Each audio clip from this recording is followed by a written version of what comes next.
They told you that if you worked hard enough, stayed disciplined, followed the rules, and played fair, the system would reward you.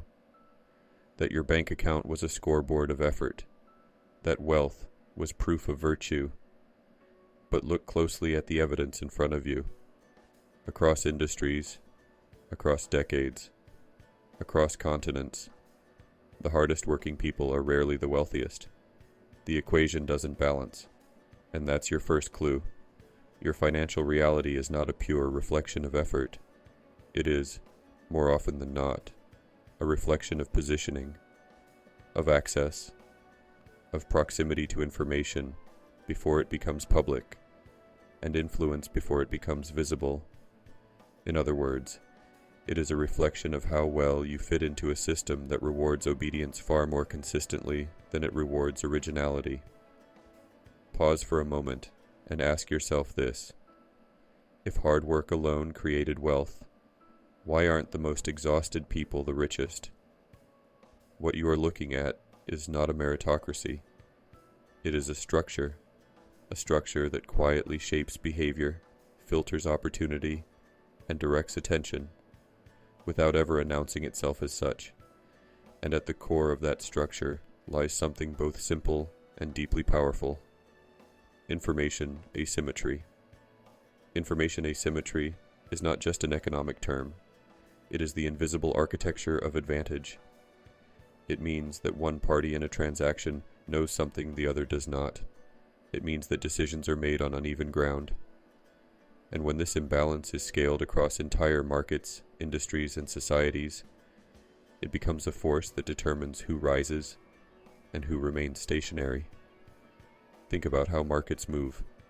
By the time a financial trend reaches mainstream news, the most strategic players have already positioned themselves. By the time an opportunity feels obvious, its most profitable phase is already over. The public reacts, the insiders anticipate. That gap between reaction and anticipation is where wealth quietly concentrates. But information alone is not enough. Information must move. It must be shared selectively, protected carefully, and distributed with intent. This is where the second layer emerges. Dark networking. Not illegal, not necessarily unethical, but largely invisible. Dark networking is not about who you know publicly. It's about who speaks to you privately. It operates in off-the-record conversations, closed-door meetings, invitation-only circles, and informal exchanges that never leave a digital trace. It is built on trust, access, and mutual leverage. And unlike traditional networking, it does not advertise itself, because its value depends entirely on its discretion. Here's a question that disrupts the narrative. How many of the most important decisions shaping industries are made in rooms you will never enter? In these rooms, deals are not always finalized, but they are often framed. Ideas are tested before they are announced. Risks are assessed before they are distributed. And perhaps most importantly, alignment is established long before the public becomes aware that there is anything to align with. This is not about a secret society controlling everything. It is about systems of influence that compound quietly over time. Influence that comes from being early, being trusted, and being embedded in networks where information flows faster than it does in the open market. Now consider the psychological layer, because control is rarely imposed directly. It is cultivated indirectly. You are taught to value stability over leverage, to prioritize credentials over connections, to seek approval from institutions rather than proximity to decision makers. None of these are inherently wrong, but they shape behavior in predictable ways. They keep most participants focused on improving within the system, rather than questioning how the system itself distributes rewards. And here's the interruption you didn't expect. What if the system doesn't need to suppress you because it has already trained you to self-regulate?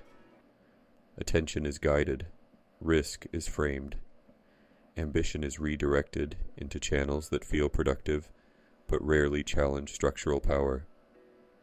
The result is a population that is highly active, constantly striving, but often operating within boundaries it did not consciously choose. Meanwhile, those who understand the mechanics of information and networks operate differently. They don't wait for validation. They don't rely on public consensus. They position themselves at intersections between industries, between people, between flows of capital and flows of knowledge. They understand that value is not just created through labor. It is captured through timing and access. Think about how narratives are constructed. A company becomes the next big thing after capital has already moved into it. A technology becomes inevitable after key players have secured their positions. By the time the story reaches you, it is no longer a discovery. It is reinforcement. So ask yourself this: are you participating in opportunities, or are you arriving after they've been shaped for you? This is where the concept of control becomes more subtle and more real. It is not about telling people what to think. It is about influencing what they see, when they see it, and how they interpret it. It is about shaping the environment in which decisions are made, so that the outcomes align with existing structures of advantage. And yet, this is not a closed system. It is not impenetrable, because the same principles that concentrate advantage can also be understood, navigated, and, over time, leveraged. The first shift is awareness, recognizing that effort, while essential, is not sufficient, that visibility is not the same as access, that public information is often lagging information. The second shift is strategic positioning, moving closer to the sources of decision-making, not through force, but through value, through relevance, through becoming someone who is included in conversations before they become headlines. And here's the next interruption. What if the most valuable opportunities in your life will never be posted, advertised, or announced? They will be shared, quietly, selectively, among people who trust each other's judgment more than they trust the market's noise. This is the reality of dark networking. It is not about exclusion for its own sake. It is about efficiency, about reducing uncertainty by relying on known quantities. And once you are inside these networks, the flow of information changes dramatically. It becomes faster, more nuanced, more actionable. But entry is not granted by accident. It is earned through a combination of competence, credibility, and alignment. You must be seen as someone who understands the stakes, respects discretion, and contributes meaningfully to the exchange. At this level, money itself begins to look different.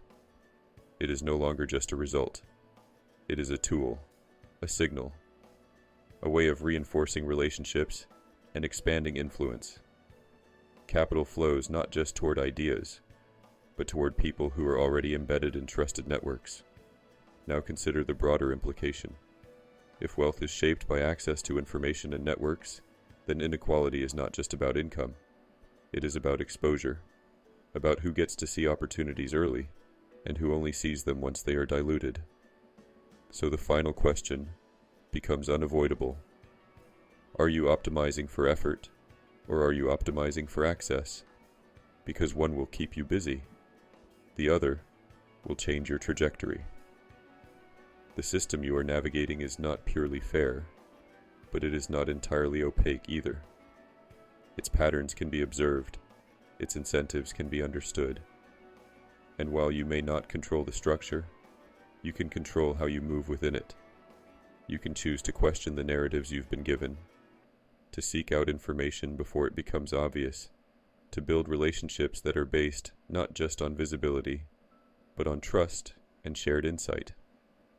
And perhaps most importantly, you can stop equating obedience with progress.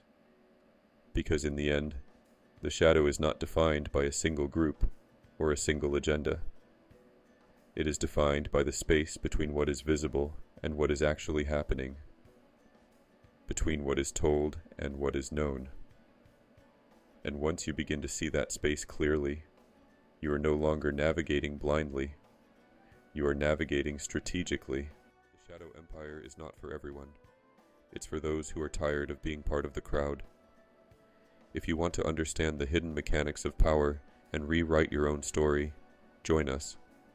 Subscribe, and don't miss the next chapter. The game is just beginning. See you in the dark.